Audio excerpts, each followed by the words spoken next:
Штипските основни и средни училишта се подготвени за почетокот на второто полугодие од учебната 2017-2018 година, информираше денеска Билјана Казанџиска, раководител на Оделението за образование, јавни дејности ЛЕР во општина Штип. Второто полугодие во основните и средните училишта на територија на општина Штип ќе започне без никакви пречки, а училиштата подготвено ќе ги пречекаат учениците.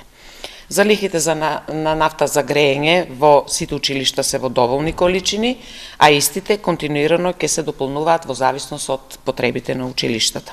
Казанџиска истакна дека обезбеден и бесплатен превоз за сите ученици од основните, но и за средните училишта во кои имаат запишано ученици од соседните општини. Договорите со транспортните фирми од страна на општината веќе се подпишани за реализација на бесплатниот превоз. Смета дека училишните згради се во солидна состојба за прием на учениците, а во тек и уредување на дворното место на подрачното училиште во штипската населба Ново село. А исто така во текот на второто полугодие, општината и училиштата ќе реализираат и неколку проекти во кои ќе бидат вклучени наставници и ученици.